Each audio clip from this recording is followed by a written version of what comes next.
franchement, toujours un plaisir. On n'est même pas trop bourré pour un dimanche matin, c'est génial. Mais écoute, je pense qu'il y a une petite. Est-ce que tu veux nous parler un petit peu justement de la série, un petit peu là vous avez une grosse actu avec la saison 4. Voilà, donc les 7 épisodes ont été diffusés sur internet. Le 8 n'arrive que la semaine prochaine. À part si vous êtes dans cette salle maintenant. Donc,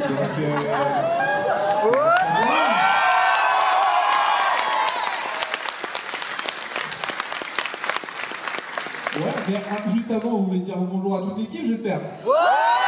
On va accueillir toute l'équipe. Il y a Raph qui est ici, Ludovic, Sabine et Sigay.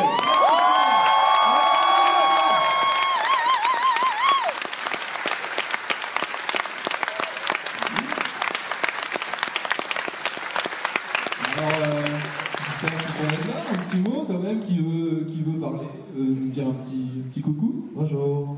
Les gens sont polis. Ils sont bien.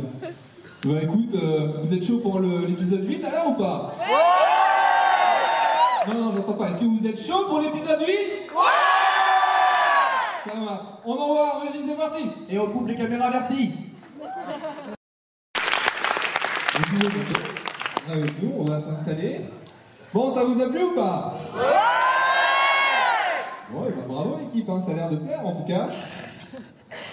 Alors, on va s'installer. Juste, juste un mot, François, du coup, avant de vous laisser, du coup, parce qu'on va vous laisser vraiment en petit comité avec le public, mais juste avant, est-ce qu'on peut avoir un petit mot, du coup, sur l'actu, justement, du Visiteur du Futur? On a vu à la fin, là, il y a pas mal de petites infos, est-ce que tu peux nous en dire un peu plus? Oui, alors, donc déjà, désolé de ne pas passer en Suisse pour la tournée des cinémas. On passe à Lyon, qui est bon, le plus près, et encore, c'était même pas sûr qu'on passe à Lyon, donc déjà on est content de faire plus de dates que l'année dernière. Mais bon, on comptait quand même passer ici pour vous montrer au moins quelque chose avant tout le monde, histoire que pendant une semaine vous puissiez, je sais pas, vous la péter sur Facebook.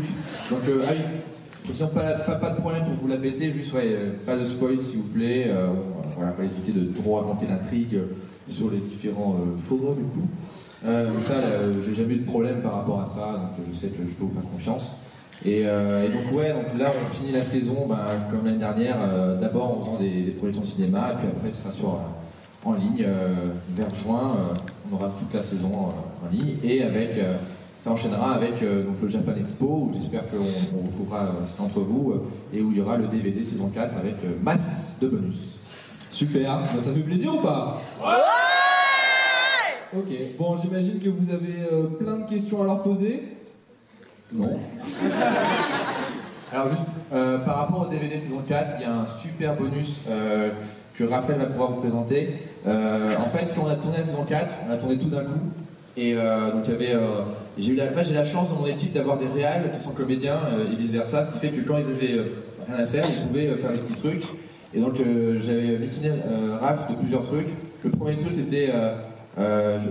pour le trailer, il a mis en scène des plans qui sont pas dans la série. Parce qu'en fait, quand on a diffusé le trailer il y a quelques mois, on voulait pas spoiler, on voulait pas montrer des trucs importants, et donc il nous fallait des plans d'action, mais qui soient pas dans la série, et donc Raph a fait ces plans-là, etc., dont un plan super stylé de lui-même. Et le plan stylé, c'était moi qui l'ai fait, mais c'est pas grave. Oui, c'est Ludo qui a réalisé le plan ultra stylé, Saiyan style, c'est moi qui n'apparaîtra jamais dans la série. Mais du coup, c'était une après-midi sympa. Vu que je tournais pas, j'ai quand même mis le costume, et puis on s'est baladé dans les décors, et on a fait des plans avec Ludovic, et Slim, et Florent, parce qu'on avait un petit peu de matos et tout, c'était cool. Et en fait, il y a plein de plans qu'on n'a pas pu utiliser, mais de Raph en train de courir avec Stella, il regarde, on ne sait pas ce qu'il regarde. En fait, c'est vraiment des plans de trailer qui ne veulent rien dire, quoi. Et c'est tout. Il y a des trucs avec les chairs, etc. Par contre, Raph a fait un vrai bonus, quelque chose qui dure bien une demi-heure, je pense. Ouais, et c'est une sorte de série parallèle, on va dire, en fan footage. Fan footage, donc à la Blair Witch, à la Chronicle. Est-ce que tu peux en parler un peu plus de ce bonus? Je vais laisser la surprise, et puis ça vous donnera un argument pour acheter le... Non, mais sans trop en dire, c'est vraiment un petit truc. En gros, le tournage, c'était vraiment pendant un mois. Et puis, il y avait Slim, Florent, Ludo et moi. On se disait, OK, il y a des jours où on tourne pas. Et on veut quand même se rendre utile. On veut pas trop rien faire de ces journées-là. Et du coup, ou bien on allait aider sur le tournage en lui-même en tant que technicien. On aidait d'une façon ou d'une autre. Ou bien, en effet, il y avait une petite caméra qu'on avait, une petite caméra vraiment familiale, quoi. Et que on se disait, OK, prenons ça. On a les costumes, on a les visiteurs, on a Slim en Henri Vander Castafolt. Faisons un petit truc, peut-être qui s'est passé entre les saisons 3 et 4. Et du coup, on a fait en fin de footage, comme ça prenait pas trop niveau technique, il n'y avait pas trop de problème. Un truc qui s'appelle la caméra du futur. C'est quand Henri et le visiteur trouvent une caméra, qu'est-ce qu'ils en font? Voilà. Vous verrez ça en juillet 2014.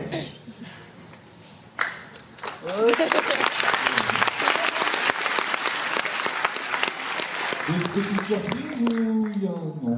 Non. Il y en aura, oui. Il y en aura d'autres? Ok. Oui, mais là, déjà, c'est déjà pas mal ce qu'on peut annoncer là. Voilà, on annonce ce qu'on peut être sûr d'annoncer, ça c'est sûr. Et après, j'espère qu'au mois de mai, juin, juillet, on aura d'autres trucs à annoncer, mais ça dépend pas que de moi. D'accord, très bien. Bah écoutez, ce que je vous propose, c'est du coup qu'on fasse circuler quelques micros dans la salle, et puis comme ça, vous pourrez leur poser vos questions, et ils pourront y répondre le plus facilement possible. Alors, on a 2 micros qui sont juste là, je vous en laisse un deuxième, comme ça ce sera plus facile pour vous. Alors, il y a des gens du staff qui ont des micros et qui peuvent aider les gens à s'exprimer. Ah, c'est ce qui arrive. Pendant ce temps-là, Ludovic, tu t'en as invité. Vas-y. Écoute, ça va, je suis un peu fatigué. Hier, on a pas mal picolé en Suisse et tout, c'était sympa. Merci la Suisse.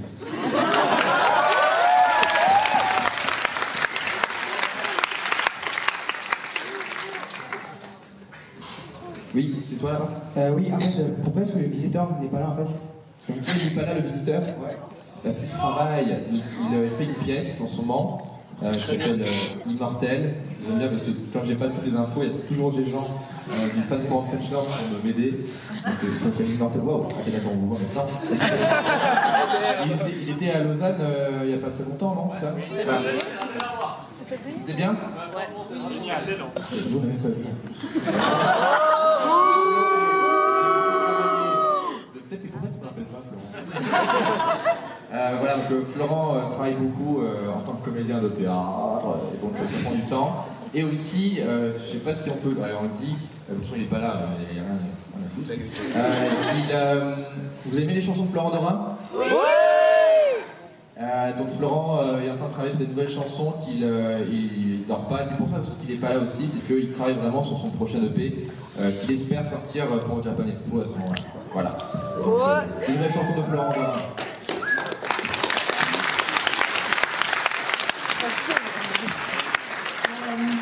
Bonjour. J'aurais voulu savoir en fait, est-ce que... voilà, je vais essayer de clarifier un peu les choses. Dans la saison 3, on a plutôt une ambiance un peu futuriste, avec des décors très futuristes, et je trouve. Et donc dans la saison 4, il faut être un peu débile pour pas le remarquer, mais c'est vraiment une ambiance médiévale. Est-ce que c'est des envies de réalisateurs d'avoir des décors différents comme ça, ou c'est juste... C'est un mélange de plein de choses. C'est-à-dire que, en fait, chaque saison, j'ai besoin que chaque saison ait sa couleur, son style différent. Ça va même jusque dans le DVD, c'est-à-dire que chaque DVD, alors la saison 1 c'est celle qui a le moins de code visuel, on testait des trucs, on ne savait pas nous-mêmes, on peut se retourner chez moi, il n'y avait pas vraiment d'univers à 100%. La saison 2 on essaie de faire un truc plus dans le ton vert, pour montrer un peu le futur post-apo, un peu dégueulasse et goût. Saison 3, je voulais faire un truc très high-tech, donc c'est bleu, donc c'est des bureaux, donc c'est des ascenseurs magiques, voilà, avec des écrans et tout. Et forcément, après, qu'est-ce qu'on peut faire pour saison 4? Et déjà, l'histoire me poussait à dire qu'il fallait aller dans le monde du visiteur, faire un truc full post-apo. Et je voulais faire aussi ce côté lutte des classes, pouvoir, parce que l'avantage d'un monde post-apo, c'est que comme tout est recréé un peu en autarcie, chacun peut créer ses propres règles et tout, le soutien serait intéressant pour une monarchie. D'où le côté après steampunk. Donc c'est un mélange des deux, parce que je voulais vraiment faire un truc steampunk, mais je voulais que ce soit justifié, quoi. Je voulais pas que ça sorte de nulle part. Donc c'est venu de là, quoi. C'est venu d'un mélange entre une envie personnelle et l'histoire qui allait naturellement vers ici. D'ailleurs, je crois qu'on a des costumes. Alors, il faut savoir deux choses, c'est qu'on a aussi ici Siké, qui est la costumière de la saison 4.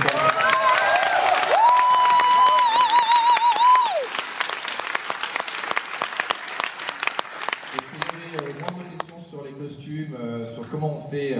Parce que moi j'étais. Enfin, je suis un peu con, mais quand elle a dit qu'elle faisait une robe, je pensais qu'elle allait acheter une robe et après elle l'a customisée. Et non, tout a été fait à la main parce que Siké c'est aussi une grande cosplayeuse du milieu. Donc moi j'étais impressionné par la minutie du travail, des trucs que même vous pouvez même pas voir dans les détails. Quoi. Il y a des trucs et dont on avait parlé la dernière fois, les chaussures de la reine qu'on voit pas. Pourtant qui sont vraiment hyper bien faites, et donc j'ai rajouté, on a fait un petit plan dans l'épisode 7 où on voit ces chaussures pour moins se dire ok ça on le voit à l'image quoi. Donc voilà, est-ce qu'il y a des costumes du Visiteur Futur ici? On va voir un là-bas. Ok. Ah il y a un vrai clochard ici. Il y a une autre clochard. Bon, est-ce que tous les cosplayers du Visiteur Futur peuvent venir ici, comme ça on peut voir un peu. Ouais, comme ça.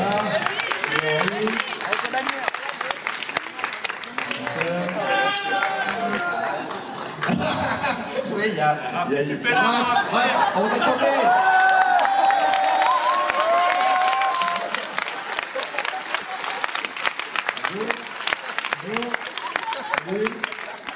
C'est toi qui étais obligé d'aller chercher? Ouais, tout à l'heure je passe par les toilettes et je me vois en train de faire la file pour Antoine Daniel et je dis mais qu'est-ce que tu fous, on diffuse des épisodes et tout, t'es un visiteur, il fait non mais je veux voir Antoine Daniel, je fais ouais bah super. Et après il fait non mais de toute façon je l'ai déjà vu, je fais ah ouais et t'as vu l'épisode 8 et là j'ai cligné des yeux et t'es plus là quoi. Bah voilà, donc bravo à vous, donc on a vraiment du... Ah t'as du whiz. Clocharde. Avec un vrai petit chat? Ah super. Super, ne mange pas ça. Et merci, asseyez-vous parce que j'ai décidé d'être debout très longtemps, quoi. Raph. Nous avons Raph, on t'aime.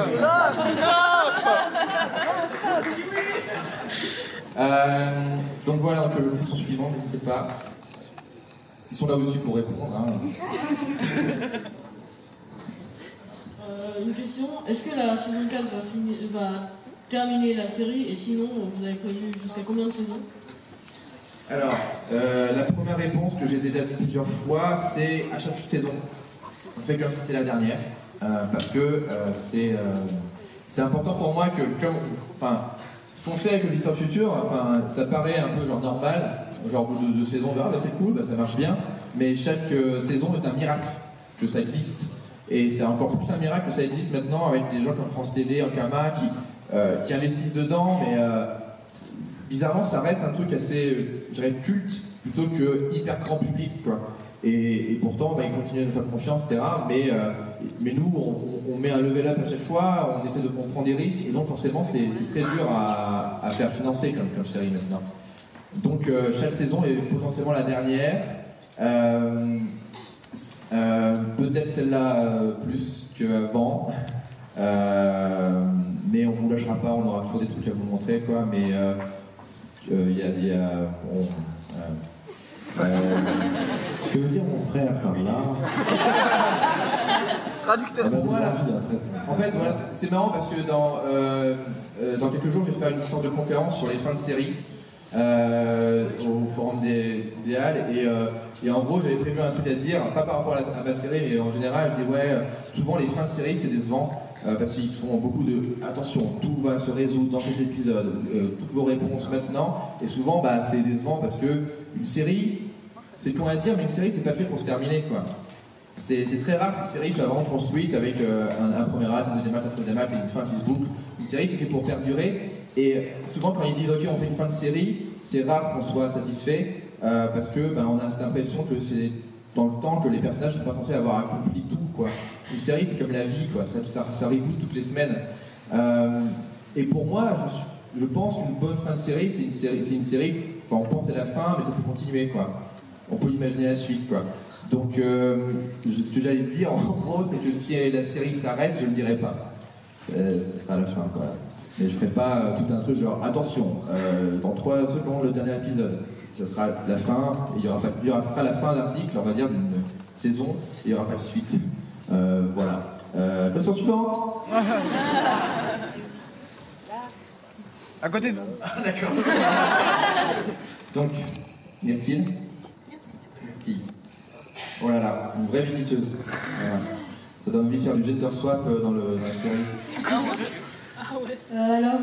Bon déjà, Zbra, à vous pour toute la série, toutes les saisons, les costumes, les acteurs, je vais pas faire toute la liste. Ouais, moi c'est une question vis-à-vis des costumes. Est-ce que c'est CK qui décide du design des costumes ou est-ce que tu as une charte, par exemple, pour Raph qui doit faire un peu avec une capuche, tu dis là, il faut absolument qu'il y ait une capuche, la robe, je sais pas, la robe de la reine, il faut qu'il y ait un petit passe royal derrière, etc. Alors, qui répond, toi ou moi? En fait, je vais commencer à répondre par rapport aux 2 premières saisons avant qu'elle arrive en fait. C'est-à-dire que les 2 premières saisons, je les ai fait pratiquement en costumière, et donc on faisait de la récup. C'est pour ça qu'on faisait le post-apo, c'était que c'était un truc qu'on pouvait faire à partir de trucs genre les Emmaüs et compagnie, les vieux manteaux où des gens sont morts dedans et vont à l'euro. Et c'était ça un peu le début, c'était faire un truc assez simple à partir de trucs de tous les jours. Les costumes de Raph, bah, c'était ses costumes à lui.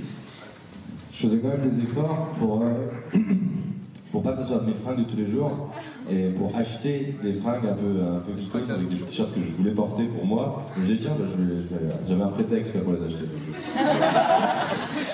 Et en fait, donc, on a eu une autre costumière qui nous a un peu aidé sur la saison 2 pour upgrader quelques costumes.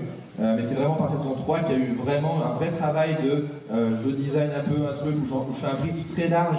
Moi je dessine pas en fait. Et j'en parle à Sike et c'est elle qui a des putains d'idées et qui connaît les différents univers de l'imaginaire. Donc si je lui dis steampunk, je vais pas lui expliquer ce que c'est quoi. Et c'est là où elle rentre en jeu et c'est là où on a un travail un peu de collaboration. Donc ça dépend des personnages, mais globalement, si j'ai fait le steampunk à chien, comme on l'appelle pour la saison 4, c'était parce que je savais que c'est ce qu'elle allait trouver.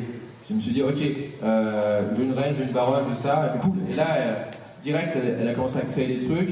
Je disais juste des indices sur la personnalité.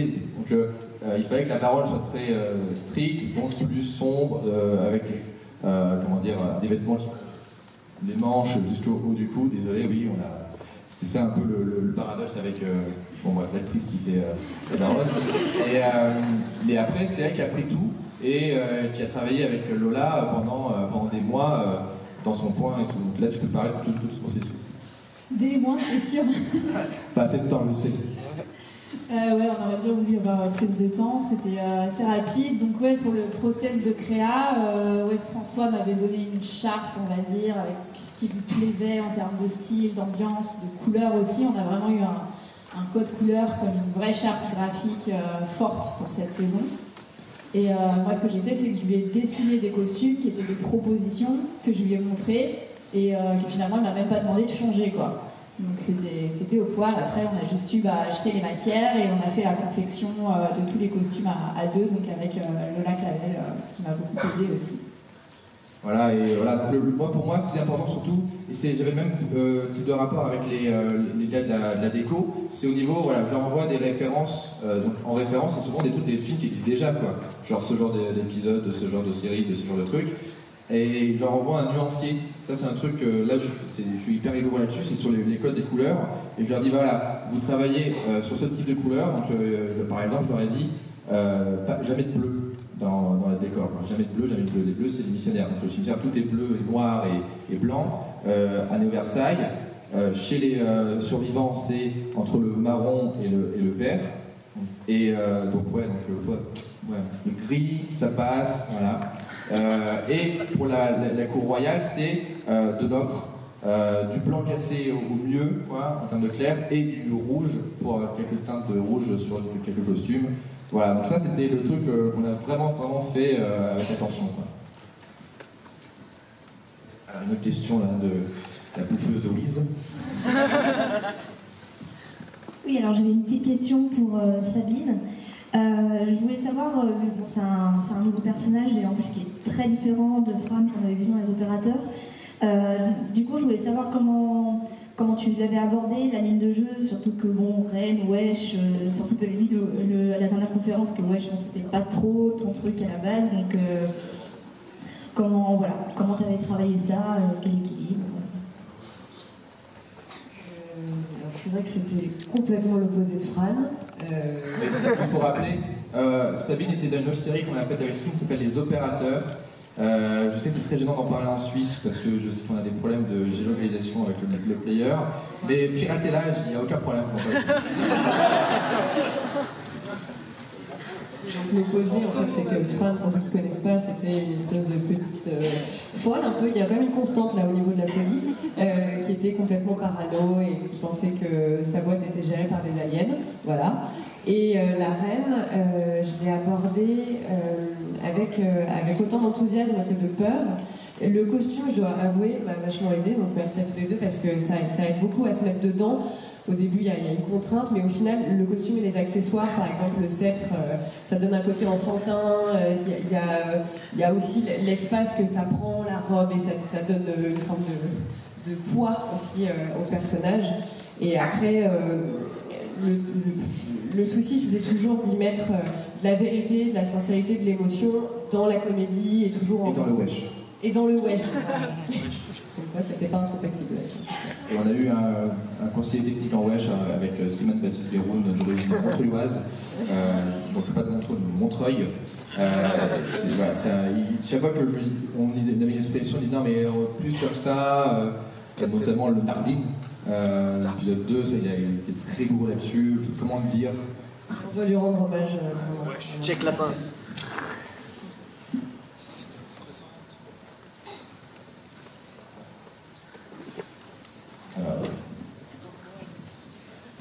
Bonjour. C'est une question toute simple. Comment tu t'appelles? Dis-moi ton prénom, s'il te plaît. Dis-le. Richard. J'aime beaucoup ton prénom.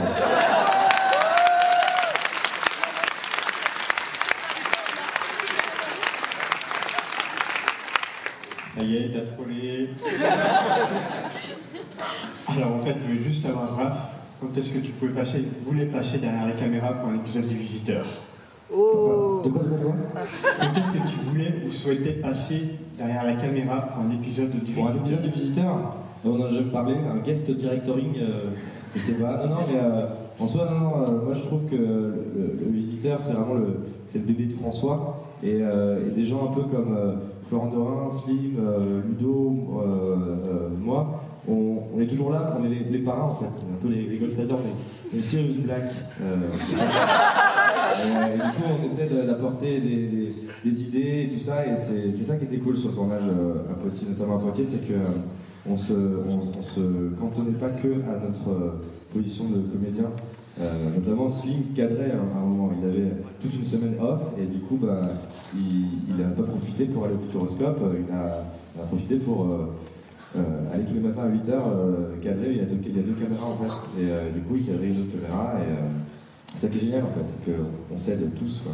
Ça c'est cool. Il m'a beaucoup aidé, tout le monde m'a beaucoup aidé sur le tournage et c'était ça qui était incroyable, c'était d'avoir autant de réalisateurs devant une caméra. Qui pouvaient vraiment m'aider, me donner des conseils, etc. Donc là-dessus, après chaque projet, c'est important aussi quand même que chaque projet, il y ait quand même un réalisateur et que les autres soient là pour conseiller, pour aider, mais pas pour dire ah non mais moi c'est ça, c'est très très dur la co-réalisation. Oui, dans tout projet, même hors du visuel, il faut un chef de projet.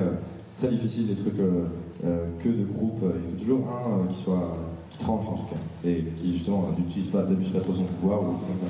Donc je pense en effet il faut un papa. Voilà. Et pour revenir sur la caméra du futur, il faut une bonus un peu mystérieux. Ce qui était cool, c'est que du coup on faisait ça dans d'autres François qui bossait, lui vraiment. Et du coup on faisait ça pour faire marrer François plus tard, pour qu'on dise. Mais moi j'ai découvert ça d'un coup en fait. La caméra du futur, j'ai découvert d'un coup et je me suis dit mais j'ai pas compris comment vous avez fait ça quoi. Genre mais ça fait combien de temps mais attendez, mais je comprends pas, mais c'est un vrai film que vous avez fait. Il y a tout un fond de contre la sauce. Non, vraiment pas. C'est vraiment juste nous qui faisons des blagues. Mais ce qui est cool, c'est que Slim, Florent et moi, on connaît assez l'univers pour faire des blagues dedans qui ne cassent pas l'univers, tout ce que je veux dire. Du coup, c'est cool d'avoir cette confiance-là de la part de François. Voilà. Bonjour. Ce serait une simple question. Est-ce qu'un jour vous comptez faire peut-être un film des visiteurs du futur? Tous les regards sont tournés très vite. Disons que nous on vient d'une culture cinéma.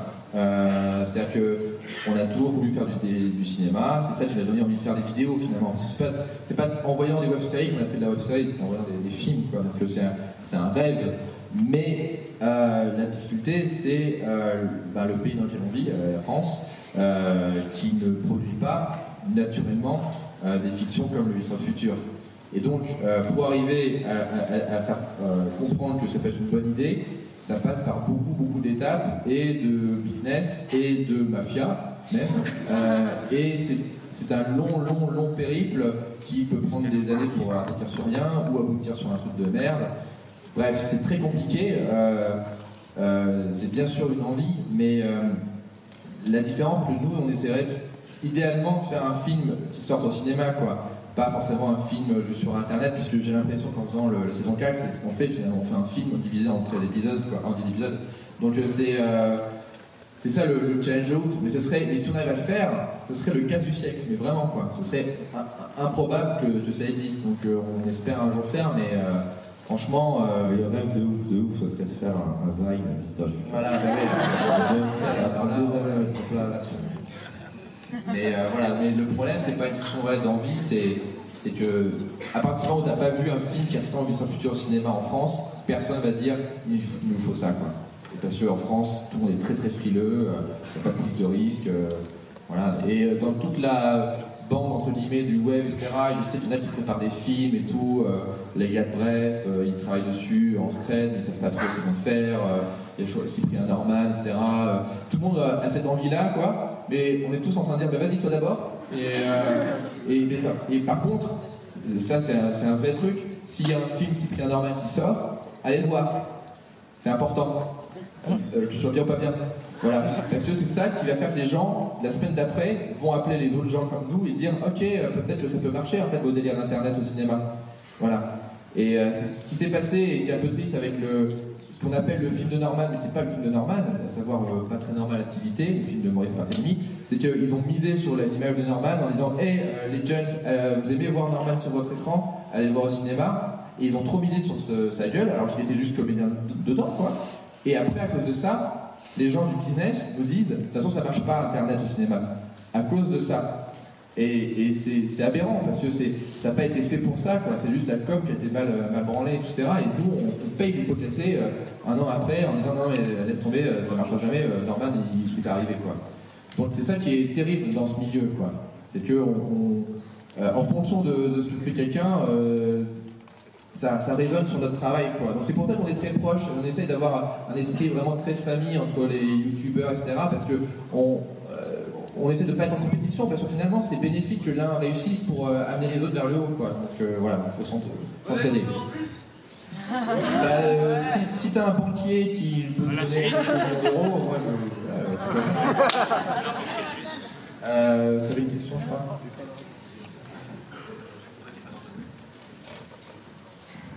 Alors moi j'ai une question sur le personnage de Julie qui n'est pas présent dans la saison 4, mais c'est un personnage que j'aimais beaucoup et j'aimerais savoir pourquoi tout d'un coup elle a été créée la série. Donc est-ce que c'était elle qui avait pour son avenir professionnel qui a été décidée ou est-ce que c'était vraiment dans le scénario que c'était prévu? C'est du hasard, on a tous on a fait une compétition de Shifumi. En fait, il faut savoir dans les séries en général, parce qu'il y a 2 types de séries.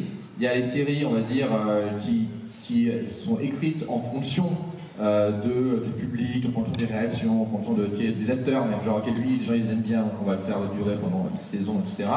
Et puis tu as les séries où, soit qui sont écrites à l'avance, comme Game of Thrones. Game of Thrones c'est écrit à l'avance, puisque c'est adapté de bouquin, ils peuvent très peu dévier du bouquin. Soit comme Breaking Bad qui donne l'impression que c'est quand même bien écrit à l'avance, même si c'est pas vrai, mais dans ces 2 cas, ils prennent le risque de faire des gros changements majeurs, quoi. Et imaginez Game of Thrones, si Game of Thrones ils avaient fait genre la première saison, c'était pas des bouquins, mais tout ce qui se passe dans les saisons 2, 3 et 4 récemment, tous les trucs de ouf qu'on vit dans cette série, on les aurait pas. On les aurait pas parce que ça aurait été des trucs de bah non, vous pouvez pas vous débarrasser du héros, bah non, vous pouvez pas tuer machin, bah non, puisque maintenant les filles ils adorent ce personnage-là, j'essaie en plus de pas faire de spoil, vous avez remarqué. Hein. Et en fait, ça aurait été une série standard. Ce qui est génial dans Game of Thrones, c'est que ils peuvent tout se permettre parce que même si l'acteur, tout le monde l'adore, à partir du moment où George Martin, il y a 20 ans, il a décidé qu'il allait mourir, c'est comme ça, c'est pas négociable. Donc dans le Visiteur, je voulais pas que ça devienne une série à base de vous aimez machin, ok, vous l'aurez tout le temps. Parce que ça devient littéralement du fanservice. Et c'est vraiment pas du tout ce que je cherche à faire, et on n'a jamais cherché à faire ça en fait, on a toujours essayé de chercher à provoquer des émotions surprenantes, que ce soit à travers l'humour ou à travers le drame. Et donc voilà, il nous fallait des personnages, montrer qu'il y avait des risques dans la série, que vous ne pouvez pas faire une série sur 4 saisons où les gens se tirent dessus et aucune balle ne touche les personnages. Quoi. Au bout d'un moment, ça devient juste du bruit, quoi. Il faut qu'il y ait du danger. Et ce qui se passait à la fin de la saison 2, c'est qu'à la fin de saison 2, tout le monde survit. Tout le monde devient ami plus ou moins, il y a une sorte de paix, d'accord qui se fait, je trouvais ça cool comme fin, mais je ne pouvais pas faire la même chose pour la saison 3, il fallait qu'il y ait des dommages collatéraux, quoi. Et le personnage de Judith, c'était le personnage qui avait fait le plus d'arc, un arc scénaristique, qui est passé de elle a fait la fausse copine infiltrée, la méchante de la brigade, après la fille un peu cynique qui rejoint l'équipe par défaut, après qui change de camp, après qui va chez les missionnaires. En fait, on a fait tellement de trucs avec son personnage que la meilleure chose qu'on pouvait lui donner, c'était une fin de ouf, quoi. Et c'est ça que j'ai expliqué à Justine. Je lui ai dit voilà, je suis triste que le personnage doive partir, etc. Mais en même temps, tout le monde s'en souviendra. Et je lui ai dit je te promets que Justine, c'était né du fait qu'on veut faire une série de ouf, que les gens se souviennent. C'est tout, quoi. Et donc, il faut prendre ce risque-là. Et même Raph a été le premier à me dire, dès la saison 1, genre, mec, vu que maintenant on commence à faire une série, si Raph doit mourir et que ça doit rendre les gens ouf, n'hésite pas, quoi. Parce que, voilà, Raph et moi, on a la même culture des séries qui nous surprennent, quoi. Et voilà, donc c'était pour faire vraiment quelque chose de fort, quoi, dans la série et montrer que c'est très difficile d'écrire des choses et c'est encore plus difficile quand c'est les potes qui jouent parce que quand tu es en phase d'écriture, c'est au maximum d'enlever Slim ou moi ou des personnages, c'est-à-dire ok, c'est les personnages, qu'est-ce qui est le mieux pour ce personnage, qu'est-ce qui est le mieux pour l'histoire, etc. Et du coup c'était pour le rassurer sur le fait que toujours mettre l'histoire prime, quoi. C'est l'histoire qui prime et pas genre je vais lui mettre un mon rôle là parce qu'il a été sympa, genre sinon il va me faire la gueule, tu vois ce que je veux dire. Voilà, c'est ça c'est le risque, que ce soit en mode familial comme chez nous, ou même dans les séries américaines où en gros t'as des gens qui deviennent obligatoires, quoi. Je pense à une série comme Big Bang Theory qui est en soi pas une mauvaise série, mais qui est vraiment basée sur vous aimez Sheldon, ok, voilà des palettes de Sheldon et de jeux de Sheldon jusqu'à une saison, jusqu'à ce qu'il en ait marre et qu'il signe plus. Et ces séries-là se terminent toujours mal parce que c'est les acteurs qui au bout d'un moment en ont marre, ils sont obligés d'écrire des fins de personnages parce que chacun va partir. Si c'est passé à The Office, quand l'acteur de The Office qui faisait la série s'est barré, forcément en fait, c'est chiant de faire une série en fonction des emplois du temps, des envies des comédiens. Il faut vraiment que ça naisse d'une envie d'auteur, quoi.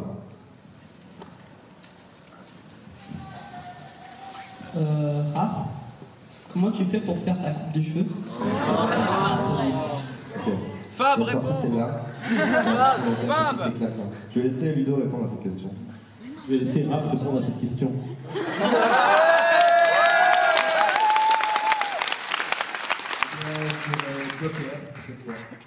Merci Raph. Oui Raph. J'ai pas entendu ta réponse, c'était quoi? J'ai pas entendu non plus. Joker. Très bonne réponse, ok, je file ça à chaque fois.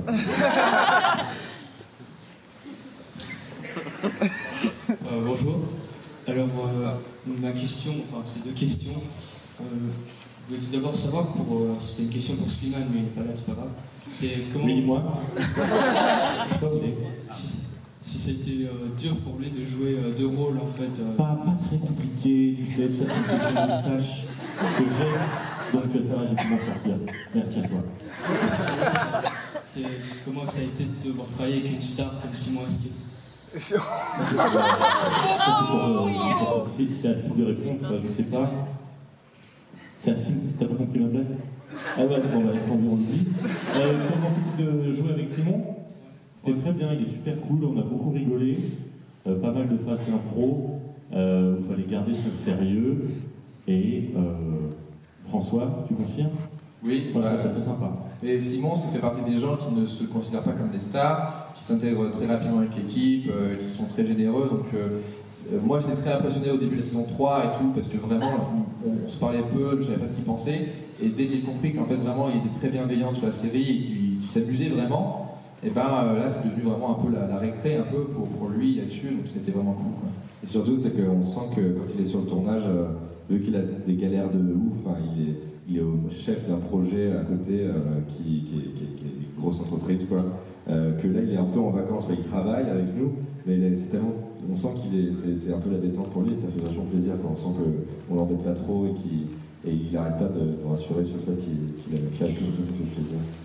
C'est ce qu'il me dit sur le tournage, il dit amuse-toi, c'est pas genre il en a pas rien à foutre, mais il se dit juste kiffe tes comédiens, viens on s'amuse, viens on dit des conneries en impro et tout. J'essaie de le suivre.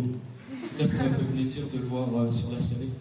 Bah ouais, bah moi c'est partie des gens qui ont eu un peu la malchance de défricher le terrain en termes de faire des séries geeks en France et tout, et qui pourtant continuent à essayer, à faire tout pour les faire financer, et c'est pas évident quoi, donc faut soutenir vraiment ce genre de projet parce que voilà, tout le monde y est gagnant quoi. Donc voilà, on aime beaucoup Simon, voilà, on est fan de lui, on pense à lui.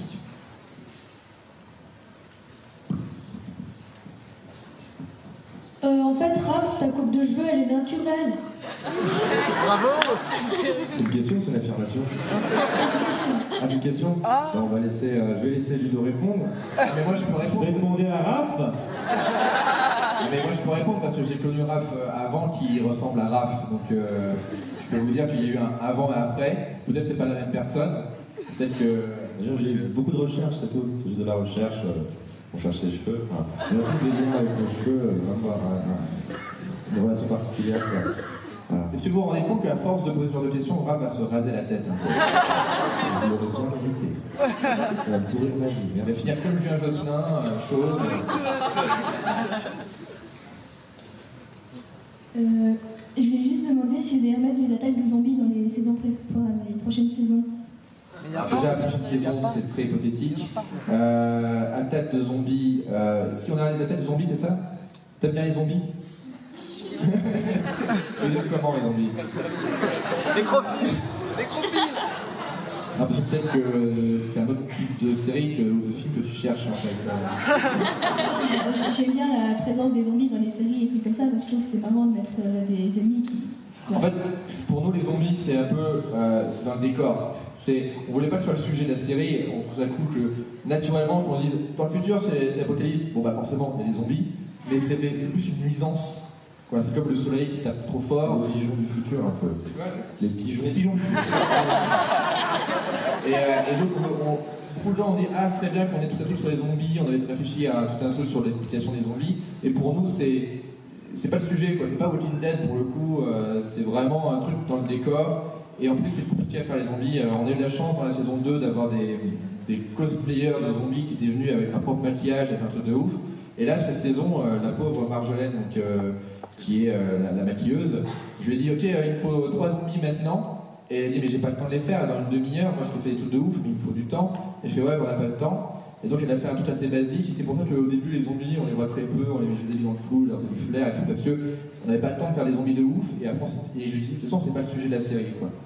Donc voilà, puis en soi, enfin, après il y a tout un débat sur les zombies, mais les zombies c'est peut-être les personnages les moins intéressants de la mythologie des monstres quoi. C'est à partir de maintenant, je pense qu'on a fait un peu bizarrement, il y a 10 ans c'était révolutionnaire de voir un film de zombies au cinéma, maintenant, à partir où les séries que nos parents regardent sont des séries de zombies, c'est cool, mais je pense que voilà, ça s'est fait quoi. Et puis surtout, on ne pourra jamais mieux faire que Branded. En termes de films de zombies et Shaun of the Dead. Et Shaun of the Dead. Voilà. Donc c'est très dur d'en rebondir après ce genre de chef-d'œuvre quoi.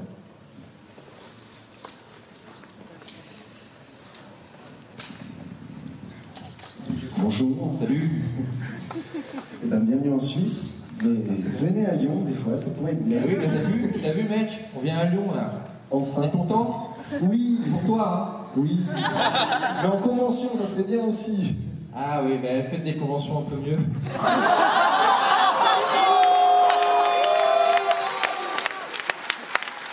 Polymanga est très bien. Bravo. Et, le problème, c'est que Polymanga, c'est tellement une bonne convention qu'après, on compare tout par rapport à Polymanga. Donc,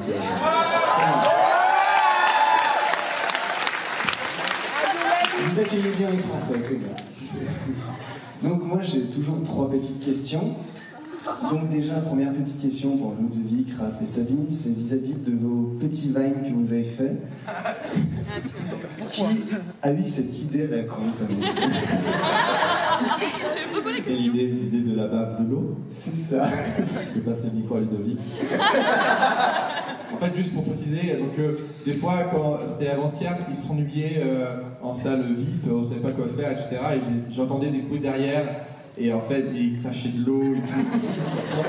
Et après, sur Internet, on peut voir toute une histoire, tout un cycle sur des aventures de Raph et Ludo qui essaient de draguer Sabine.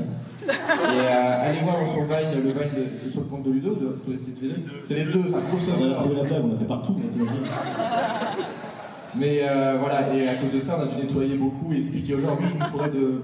Ah, il y a eu un accident, et il y a des fautes partout. T'as pas peur d'eux, Sabine? Sabine va répondre. Je tiens à préciser que je suis une victime dans cette histoire, ils m'ont forcé. J'ai pas eu le choix.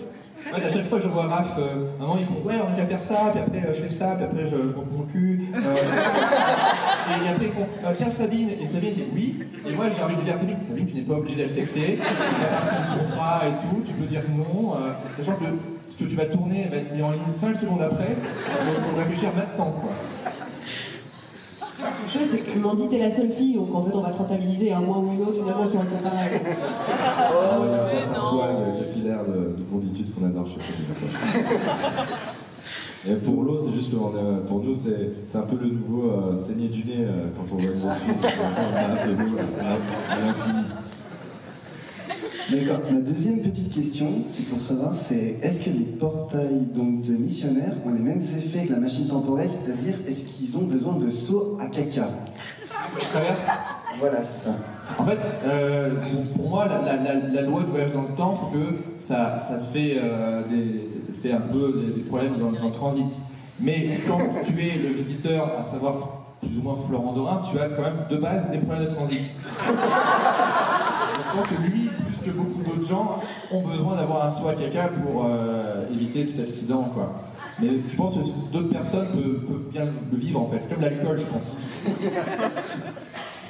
Et rapidement, ma dernière petite question, c'est pour savoir, est-ce que vous avez des anecdotes sur les producteurs qui veulent modifier vos scénarios ou qui ont des petites idées en lisant vos scénarios et que vous trouvez généralement pourris?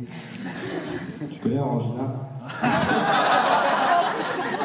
Ouais, c'est super sympa Orangina. C'est vrai que c'est le milieu de la pub en plus, donc c'est encore pire que le milieu de la production, enfin, audiovisuelle.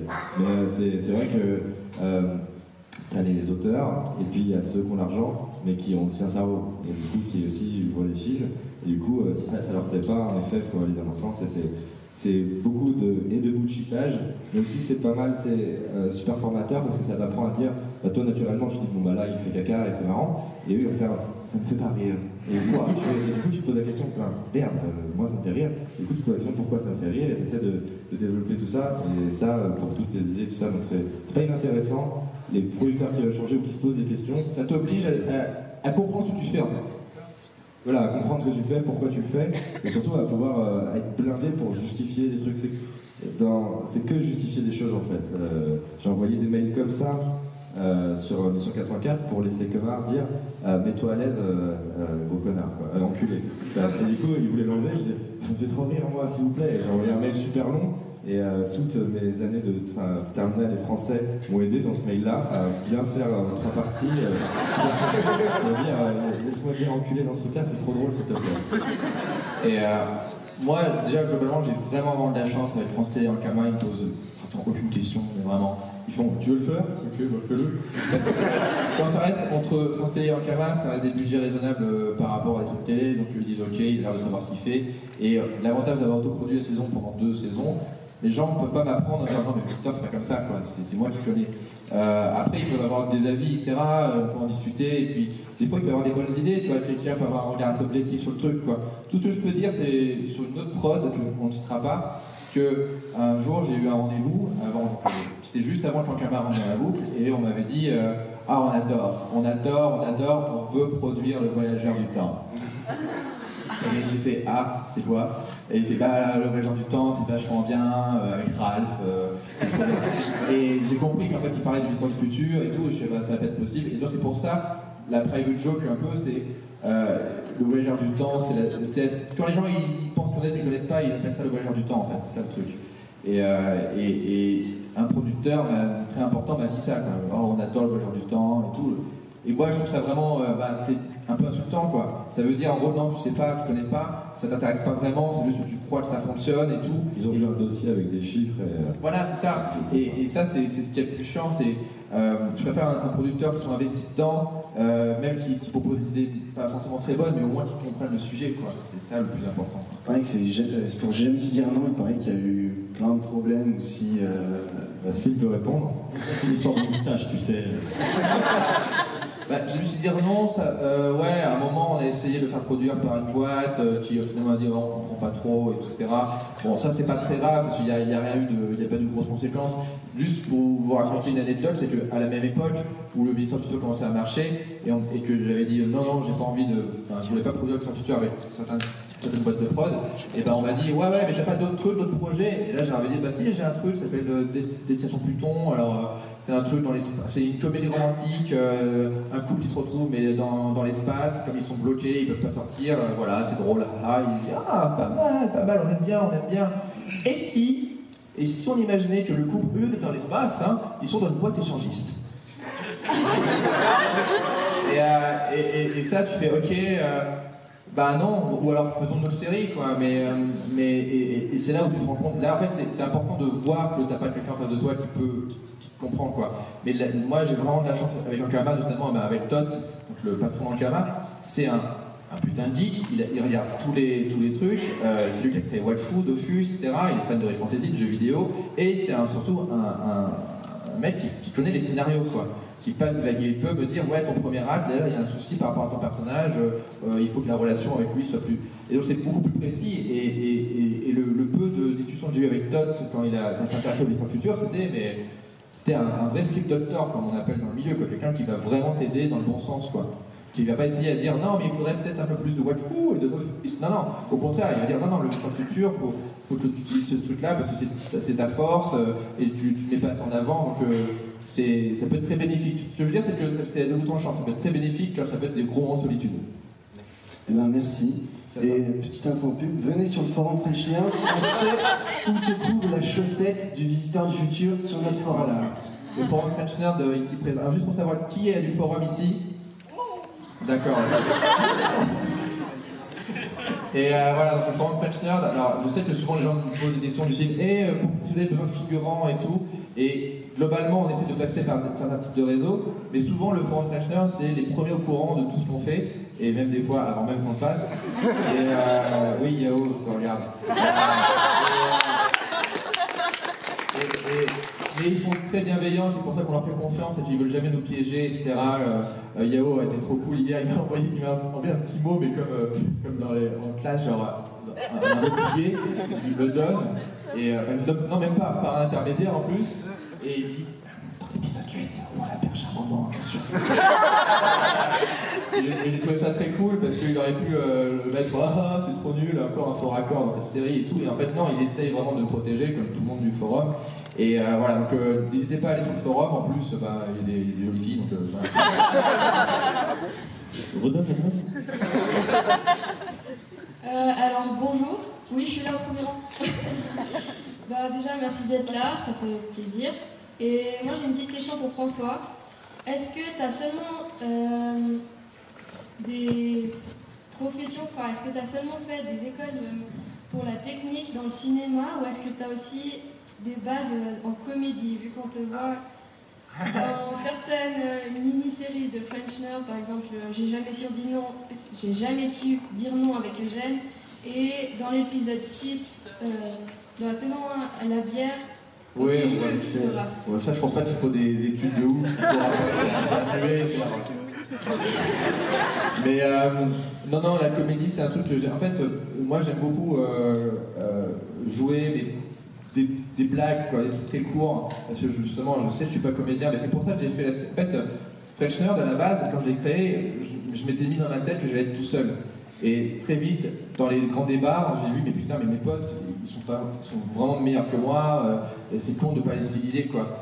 Et c'est pour ça que je me suis dit, ok, moi, je pense que je peux gérer le projet, être, bon, entre guillemets, réalisateur, directeur d'acteur, etc., mais je suis pas obligé de jouer dedans, quoi. C'est pas ça qui va faire que les gens vont venir voir mes projets, quoi.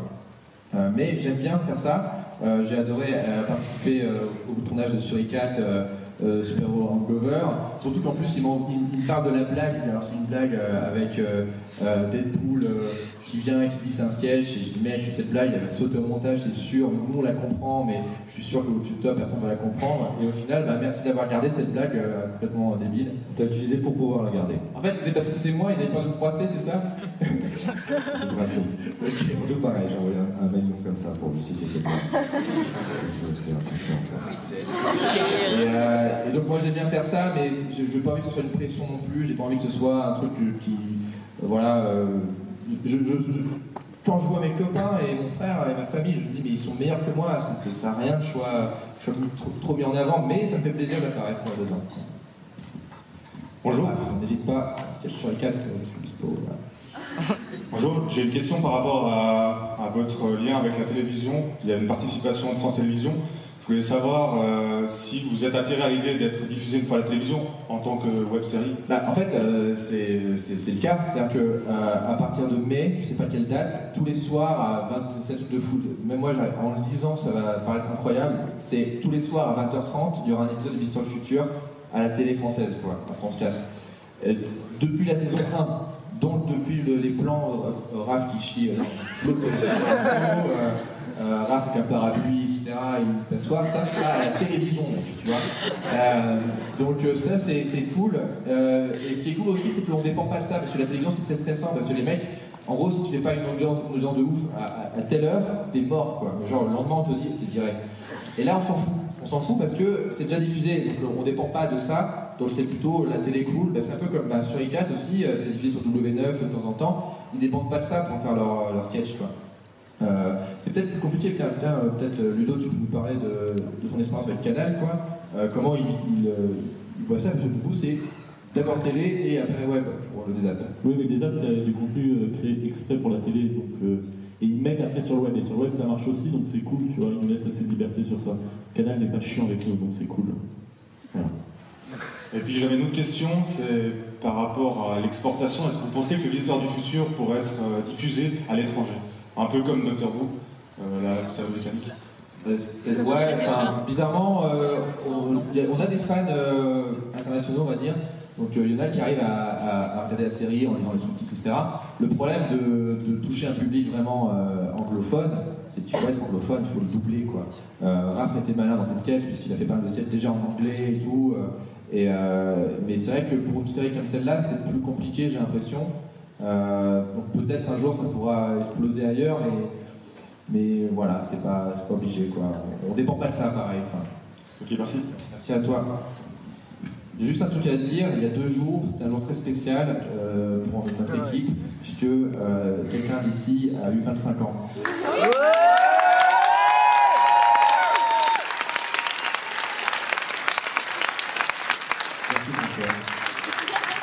Parce que Ludo, c'est le premier mec à troller tout le monde, à faire des blagues, à déstabiliser les gens. Mais dès que vous êtes gentil avec lui, ou c'est un jeu anniversaire, il devient tout rouge, il passe à rien, il transpire et tout. Voilà. Je parle. Bonjour. Là. Moi j'avais en fait 2 questions. Alors la première c'était, si on prend du recul sur la série, les 4 saisons. Donc déjà merci d'avoir fait tout ça. Je le redis à chaque fois, mais c'est aberrant qu'en Suisse les gens soient aussi gentils, mais c'est au de ouf. Genre, je suis déçu. Toujours la Suisse. Bon. Mais c'est juste qu'à Paris, chaque fois qu'on termine une saison, ils font bon, la suite c'est quand? On sait pas. Ouais, bah super. Et vraiment, il y a un rapport un peu plus de consommateur, genre nourris-moi. Alors que ici, les gens disent déjà merci en début de phrase, en fin de phrase, donc c'est génial. Et en fait, voilà, ma question, c'est l'évolution de la série. Quand pense au premier épisode de la saison 1 où on voit Raph avec ses deux potes qui glandent sur un banc acheter une canette pour en arriver là, à la saison 4. Et est-ce que vous pouvez raconter un petit peu au niveau de l'évolution? Je pense au plan technique avec est-ce que vous êtes toujours à l'appareil photo par exemple pour faire le tournage? Et comment sont venus se greffer les gens, des célébrités aussi qui sont venues, Ludo qui à la base était sur d'autres projets aussi, et les différents comédiens qui sont venus se greffer. Comment ça se passe en fait? Bah, ça prend du temps. Ça que la série va avoir 5 ans là en fait. Mais vraiment, enfin, c'est improbable de penser que c'était il y a 5 ans qu'on a commencé sur un banc au bois de Vincennes, etc., sans penser au ce qu'on allait faire plus tard et tout. Donc ça prend du temps. Ça prend du temps et de la chance. Surtout, ça se fait naturellement en fait. Si on était passé à la saison 1 à la 4, je pense qu'on serait tous sur le tournage genre, on rigole. C'est quoi ce truc là? Et en fait, petit à petit, on a upgradé un truc de matériel, on est passé au 5D. Petit à petit. D'abord, on a eu une perche. D'abord, on a eu une perche, alors qu'avant, mon micro était sur la caméra. Et ça s'est aussi du coup, on s'habituait à des mini-trucs, à des mini-changements. Petit à petit, on a mis un guest. Ah là, il y a un guest, etc. Et au fur et à mesure, c'est devenu super naturel. Et ça fait nos classes, en fait. On a appris ça. Faire ça par étapes. Donc en fait, ça se fait par étapes et sur du long terme, il ne faut pas griller les étapes. C'est pour ça que bizarrement, tu as beaucoup de gens qui viennent me voir en me disant « Oh là, j'adore la série, je veux faire comme toi. » Je fais « Ah ouais, c'est très gentil. Ouais, bah, la preuve, j'ai commencé par faire un long métrage et tout. » Et je fais « Bah non. Si tu veux faire comme moi, tu commences vraiment par la base, des trucs simples et tout, etc. » On a tous commencé comme ça. Et ça n'existe pas. Le mec qui fait son premier truc, c'est génial et tout. En plus, il faut faire des casseroles d'abord. Sam Raimi s'est décédé dans une autre époque. Ouais, bah super, alors c'est oui, alors c'est vrai, c'est dans ce cas-là, bah, super, on ne sera jamais aussi bon qu'eux. Mais non, mais ouais, quand Sam Raimi, il a fait des courts-métrages avant, il fait pareil, qu'on ne voit pas. En fait, c'est ce qu'on ne voit pas qui te forme. C'est toutes les casseroles de Ludo, par exemple, c'est ça qui l'a formé. D'ailleurs, je suis content que quand j'ai commencé, il n'y avait pas YouTube ni Dailymotion, donc les casseroles elles sont chez moi. Et jamais je les publierai. Voilà. Bon, allez, d'accord. Mais ça c'est vrai ça. Le fait que maintenant le moindre truc que vous mettez sur internet, ça reste pratiquement à vie et ça vous fiche, ça peut bizarrement, c'est à la fois bien et en même temps ça peut être très mauvais pour le fait de vouloir tenter des trucs et ne pas en avoir honte trop vite quoi. Moi mes premiers films, je suis content que ce soit pas trop sur internet, même s'il y en a qui sont sur internet, fait chier. Mais voilà, je suis content d'avoir débuté dans mon coin et tout. De m'exercer tout seul, quoi. C'est bizarre de dire ça.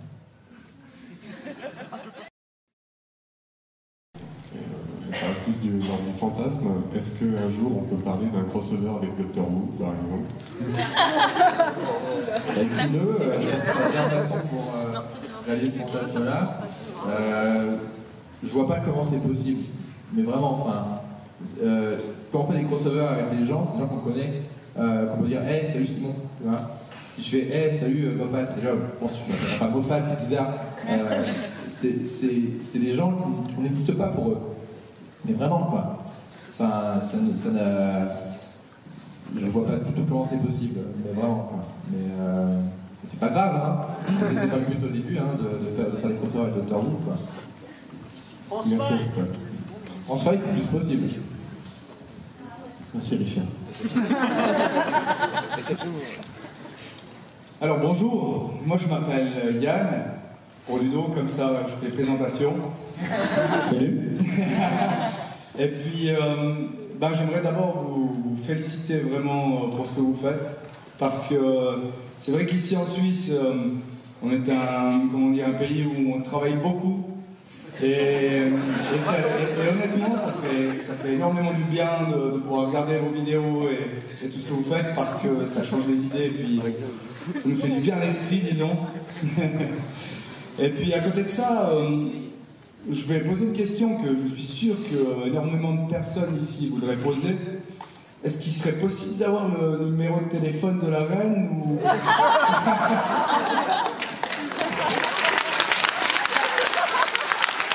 J'aime bien comment tu introduis cette question en mode on est sympa ici, on travaille beaucoup, on n'est pas du gros porc, attention. Je suis désolée, comme tu peux constater, aller au Versailles, nous n'avons pas de téléphone. Alors je te tire mon chapeau. Et sinon, Ludo, est-ce que tu vis bien ton expérience en tant que fan dans Le Visiteur du Futur? En tant que fan? Ouais. Je fais référence à une de tes interviews que tu avais fait dernièrement sur le net, entre les femmes et les hommes. C'était moi? Ah oui, c'est vrai. Le micro 3. Voilà. Écoute, c'est pas pour répondre, je vais plutôt te donner le numéro de Sabine.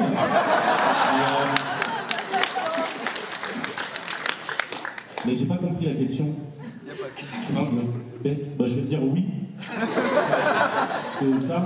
En tout cas, merci beaucoup. D'accord, bah, merci à toi. Bah, merci encore.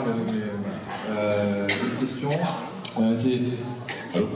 Oui, bonjour. Donc, c'est une question pour Raph. Est-ce que tu peux faire une punchline de Movies versus Live? Quelques punchlines. Oui, il faut savoir un truc, la voix off de Movies versus Live, ce n'est pas une voix off américaine qu'on a surpayée, c'est Raph. Oui, c'est pour ça. Et j'ai pas compris, tu veux que je fasse une punchline, c'est-à-dire un jingle. Ah, le Movies versus Live? Oh, in space. Franchement, on triche beaucoup, on me rajoute un peu de grave pour me rajouter des choses. Derrière, c'est pas...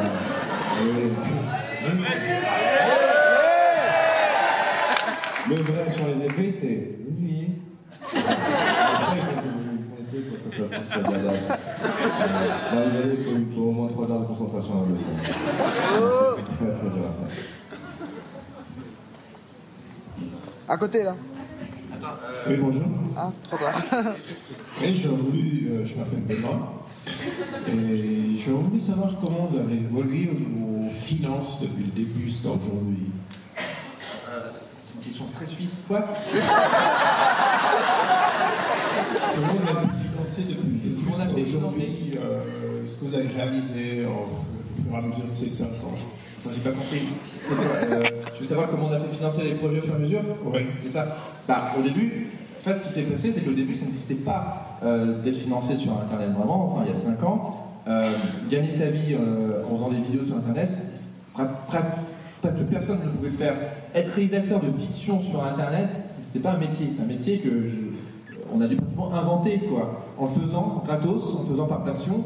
Et c'est les autres, bizarrement, c'est les diffuseurs, c'est Internet, c'est Dailymotion, YouTube, qui ont évolué et qui ont fait en sorte que ça répondait au bout d'un moment à une demande, quoi.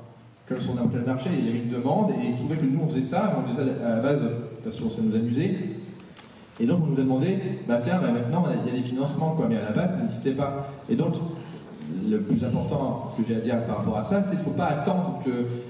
Tu as deux façons de voir ton métier, tu vois. Soit c'est vraiment quelque chose que tu fais en disant, ok, alors le risque que j'ai à prendre c'est ça, si je fais ça, ça va me rapporter tant, donc je vais faire que ça pour que ça me rapporte tant, pour avoir de la marge et tout. Nous on n'a pas fait ça, nous on a fait ça par passion, on ne voulait pas forcément sur notre métier, c'était un rêve sur notre métier.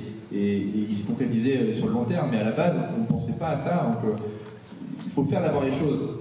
Et c'est pas qu'il faut les faire pas cher, c'est qu'il faut les faire pendant longtemps. Et après, l'argent arrive d'une manière ou d'une autre, ou pas, mais c'est pas ça qui doit te driver, quoi. Non, c'était juste pour comprendre, en fait, le fait que vous avez pu financer, que ce soit les costumes, le matériel, et par rapport à d'autres acteurs, s'ils sont venus gratuitement, ou tout simplement que vous avez pu être financé par une banque ou par quelqu'un. Les 2 premières saisons, c'est ma poche, mais vraiment, quoi. C'était... je fais ça. Comment ? Félicitations. Ah, merci, c'est cool, mais comme tu peux regarder, les 2 premières saisons étaient tournées pratiquement entièrement dans ma cuisine, mon salon, ma cave. Et on a eu la chance à ce moment-là d'avoir des gens du Forum Fashioner qui nous ont proposé des lieux un peu atypiques, etc. On a pu tourner un peu dehors, mais toujours en région parisienne parce qu'on ne pouvait pas aller très loin et tout. Et ça, c'était comme ça qu'on a fait les 2 premières saisons avec des costumes de récup, chacun mettait un peu la main à la pâte, c'était vraiment du travail de famille, quoi, et d'entraide. Après, ce qui s'est passé, c'est que Ankama est venu dans la boucle, et Ankama a dit, nous, on est un peu comme des mécènes, on veut investir sur ce genre de projet, etc. Mais on ne sait pas non plus comment le produire à 100%, parce que ça n'existait pas encore. Et par un concours de circonstances, il trouvait que France Télévisions de Nouvelles Écritures avait créé la plateforme Studio 2.0, qui est une plateforme de web-série. Mais c'était un hasard, quoi. Et donc, ils ont dit, tiens, faisons la saison 3, alors qu'on était déjà en train de la faire, et l'argent est arrivé pendant qu'on le faisait, en fait. Donc c'était cool, mais c'était pas, voilà, c'était une bonne nouvelle, mais après coup, quoi. Et après la saison 4, on était quand même un peu plus carré, dans le sens où on savait qu'il y avait qualité de financement. L'avantage d'avoir un diffuseur officiel comme France 4 te permet de demander au CNC d'avoir une aide, donc ça rajoute de l'argent. Le fait d'avoir tout ça te permet de demander aux régions, et quand on a tourné en région Poitou-Charentes, on a pu avoir une aide, et ça complétait le budget, quoi. Voilà pour le plan de financement global de la saison 4. Mais l'important, c'est de se dire que du jour au lendemain, ça peut disparaître et il faut pourtant pouvoir faire des trucs, quoi. Pas forcément le visiteur. La difficulté du visiteur futur, c'est qu'on a upgradé, on ne peut pas redescendre. Donc, si on est dans une situation où on n'a plus l'argent, on fera quelque chose, mais pas forcément en web-série ou comme ça, parce que ce sera impossible. On fera des vines, voilà. Mais voilà, l'important, c'est de garder la créativité et tout, etc., et de ne pas dépendre de l'argent. Voilà. Ok, merci beaucoup. Excuse-moi, depuis tout à l'heure, elle est là. Vas-y, encore. Donc, deuxième question pour moi, désolé pour ceux qui n'ont pas encore pu en poser. Mais comment as-tu rencontré Ludo, Sabine et CK? Pour Raph, je demande pas, ça me semble c'est évident. Il était obligé. On va commencer par CK. CK, c'était... Comment je t'ai rencontré? On a fait un... Non, mais t'as fait un casting, en fait. Pratiquement. On cherchait une costumière. Ouais, en fait, vous cherchiez vraiment une costumière en parcourant les CV des costumières sur Internet. Donc, moi, il faut savoir que à la base, je suis styliste, donc je dessine des vêtements de prêt-à-porter. C'est mon vrai métier, c'est pourquoi je suis formée, mais le fait d'être costumière, c'était un peu un rêve, quoi. Et donc, je faisais du cosplay, en gros, pour un peu combler ce vide créatif en moi. Et le rêve secret de devenir costumière était là, donc j'avais mon CV dispo sur Internet, sur les plateformes de job cinéma ou ce genre de choses. Et il me semble que c'est via Internet et mon CV qu'on m'a contacté en premier. Il y avait aussi, je me rappelle que Matt Bender, qui a produit la saison 3 et 4, avait dit ouais, celle-là elle est bien. C'est marrant parce que quand tu reçois un CV d'une cosplayeuse, enfin costumière et qui est aussi cosplayeuse, c'est pas une photo d'elle comme ça, c'est elle, c'était toi en gun. Personnage de gun, et je fais waouh, c'est trop stylé. Mais par contre, Anaïs, qui est centrale, qui est sur le projet depuis le début, qui est pratiquement une productrice de la série, a tenu de dire non, on ne peut pas accepter les gens juste sur une photo. Elle a beau faire des beaux trucs, moi j'ai envie de voir si vraiment les gens humainement sont bien. Donc elle a vu plein d'autres costumières, et à la fin elle m'a dit putain, fais chier, c'était elle la meilleure.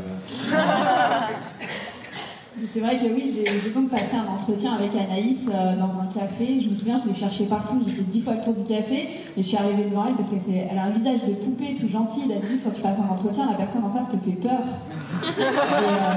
Et j'en ai passé beaucoup dans la mode, c'est des vrais américains qui ont des dents, qui rayent le plancher, quelque chose d'horrible. Et elle était tellement mignonne, et à un moment donné, je me suis approchée, j'ai fait excusez-moi, est-ce que vous êtes Anaïs Vachez? Et elle m'a regardé, elle fait oui, c'est moi, je t'attends, c'est CK, c'est ça. Et genre, elle m'a tout de suite mise super à l'aise, et c'était pas vraiment un entretien, je prenais un café avec une copine en fait. Donc voilà, ça c'est pour ça qu'on a fait CK. Moi, la première fois que j'ai vu réellement en vrai CK, c'était dans les coulisses du Japan Expo de la grande scène. Il y avait plein de cosplayeux, nous on était là, on se baladait, on regardait un peu, voilà ce qui se passait. Et puis il y a une meuf, parce que moi je joue un peu à Final Fantasy, et dans le 13, il y a les démons, des invocations de Shiva qui sont en moto, mais c'est le truc le plus aberrant japonais débilos que j'avais vu. Et elle l'ont fait en vrai en fait. Elle avait vraiment, elle faisait des chorégraphies avec les roues de moto sur la tête dans le casque. Et je vois ces meufs de loin, je suis putain, mais elles se font chier quand même. Et après, j'ai vu sur le coup plus tard, non mais c'est elle qui est costumière. Je fais ah bon? Et l'année d'après, pareil, toujours en coulisses, il y a plein de costumes aberrants et tout, et on me dit ah, il y a Cécile qui est pas là et tout, enfin qui est par là, et je me dis elle est où et tout, et il y a Mario qui arrive vers moi, qui me dit c'est quoi? C'était en Mario de Mario Bros quoi. Et elle avait fait tout un numéro avec Bowser, avec un truc mais improbable, tellement compliqué, ce qui fait que je m'en veux moins après quand je lui demande des trucs sur le Visiteur Futur, je dis attends, je t'ai vu sur scène Japan Expo, t'as un truc 10 fois plus con, donc tu peux faire tout ça. Mais c'est ça qui est ouf avec Cécile, c'est que c'est une vraie passionnée, c'est que il y a quelques mois, elle m'avait dit j'arrive à faire Catwoman, mais le Catwoman de Injustice, le truc le plus compliqué, le Catwoman que personne va faire. Et là, il y a 2 jours, je l'ai vu en Catwoman de Injustice avec les armatures sur les pieds et tout, les trucs. Voilà quoi, elle donne plus qu'elle reçoit quoi. C'est pas vrai, ça s'étudie. Non, j'ai reçu énormément aussi avec cette série. C'est un peu mon rêve qui se réalise avec vous, quoi. Voilà, je voulais être costumière. Maintenant, je pense que je peux dire que je suis en train de le devenir. J'aurais pas été cosplayeuse avant ça, je pense que ça ne l'aurait pas fait, parce que finalement, c'est cette photo dans mon cosplay de gun qui a fait que le producteur m'a remarqué et qu'il a fait passer mon CV. C'est pareil, c'est improbable en fait comment je suis arrivée ici, quoi. Et c'est vrai, c'est vraiment un rêve, c'est un pur plaisir de bosser pour cette équipe et franchement, ouais, ça donne de l'espoir, quoi. Je dis pas que ça arrivera à tout le monde, mais moi je suis vraiment contente, quoi. Et Sabine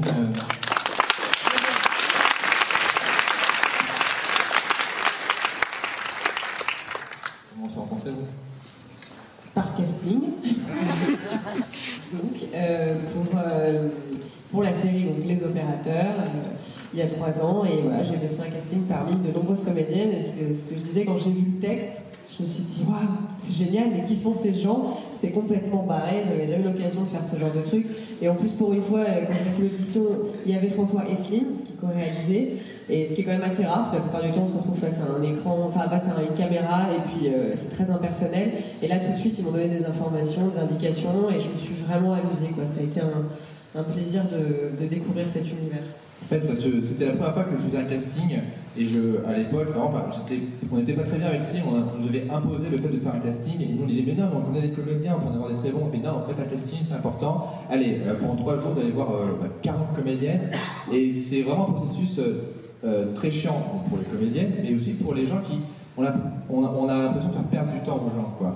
Et souvent c'est pas ce qu'on cherche, quoi. Et on le sait, et les gens ils disent, oui mais ça qui est très bâtard dans ce milieu, c'est que en fait c'est stylé de dire aux agences on fait un casting, c'est juste pour faire parler du projet, même si on fait perdre du temps aux comédiens pour venir, on ne peut pas les prendre, c'est pour faire buzzer le truc en interne et tout, c'est dégueulasse. Donc moi je n'étais vraiment pas bien quand on faisait le casting, il y avait des gens qui arrivaient, des filles, on dit non mais elle est vachement bien, tu vois, elle est super jolie, elle est formidable, elle arrive, elle parle pas français.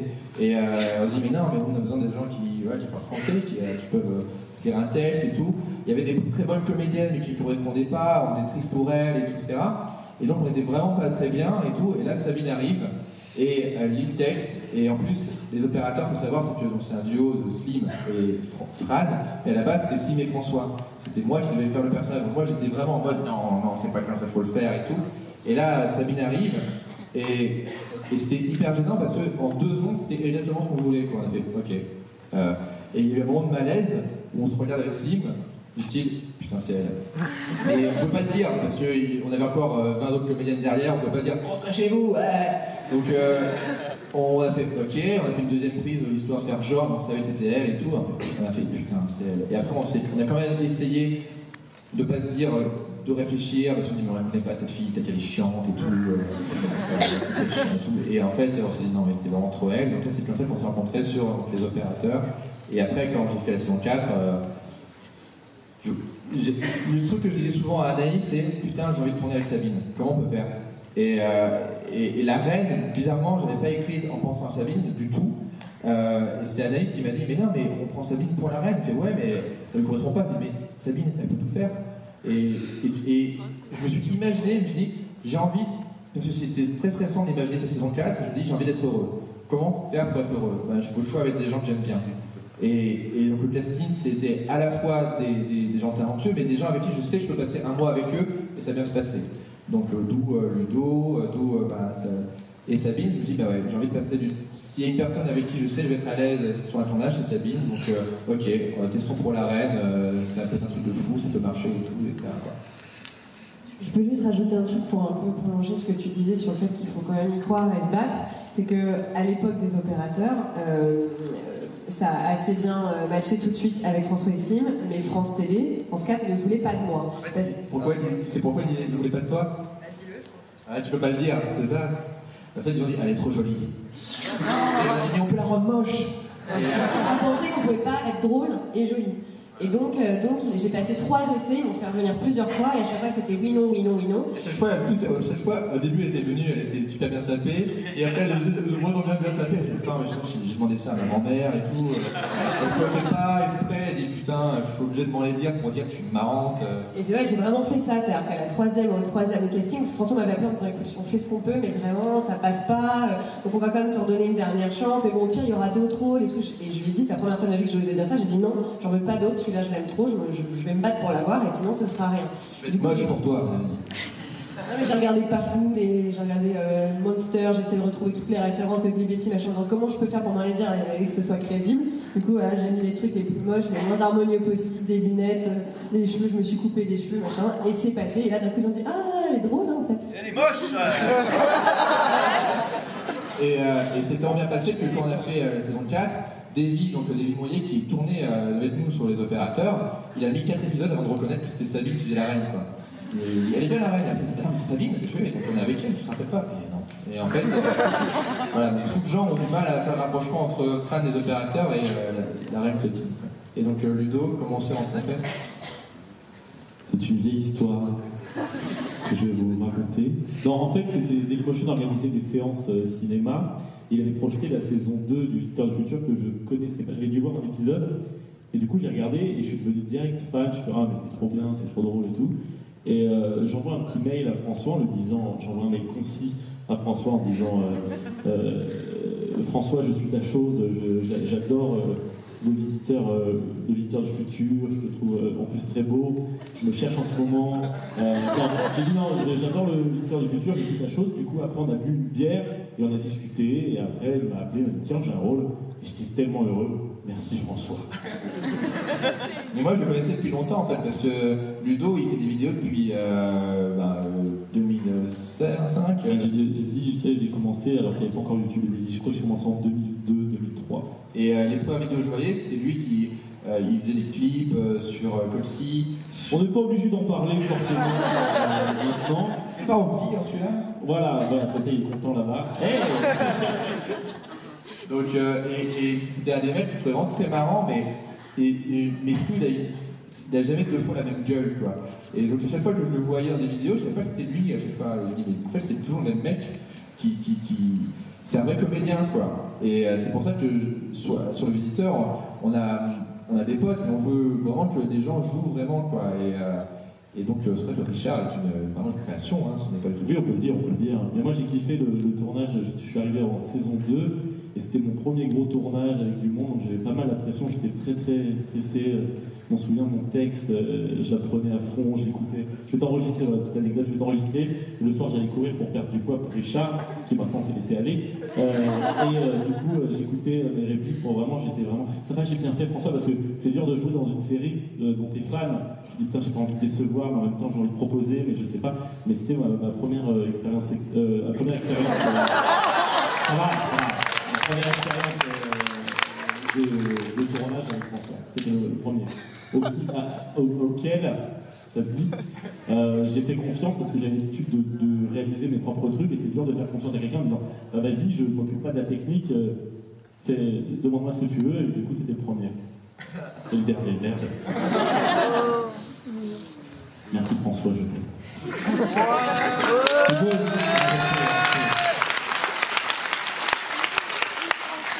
Eh bien, l'heure tourne un petit peu, donc je vais vous laisser lui proposer de conclure, si vous voulez terminer sur un petit mot. C'est à vous la parole de scène, l'heure tourne malheureusement. Bah non. Le dernier mot, merci vraiment, merci Polymanga, merci Montreux, merci les cosplayers d'avoir été sagement assis à côté. Vous êtes moins nombreux là en fait. Ils sont partis. Merci à vous, Polymanga, c'est sûrement la convention qu'on préfère et à chaque fois on vient avec plaisir, même si j'espère qu'on pourra revenir l'année prochaine et j'espère qu'on. Bon, au pire, on vient juste pour le plaisir, hein, puis voilà, sinon on n'a rien à montrer. Voilà, merci vraiment à vous. On espère vraiment que la fin de saison va vous plaire, parce qu'on a énormément bossé dessus, et voilà, on aimerait que vous soyez contents. Voilà. Merci à vous. Merci. On peut applaudir bien fort. Merci à toute l'équipe. C'est vraiment cool de voir des gens comme ça, simples et avec beaucoup d'humilité. Merci beaucoup, c'est vraiment plaisant. Merci à vous.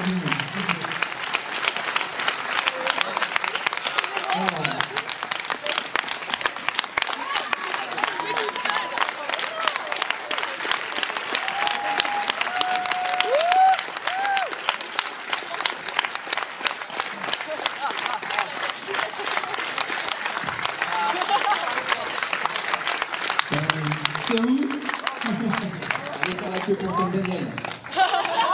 Bonne chance. Merci aussi à vous, au cosplayer. Blah. On refait. Splat. Yeah. Bah écoutez, merci aussi d'avoir joué le jeu, d'avoir été ça sur scène, c'est cool. Malheureusement, on va devoir vider la salle, donc je vais devoir demander à tout le monde de sortir. On se retrouve cet après-midi.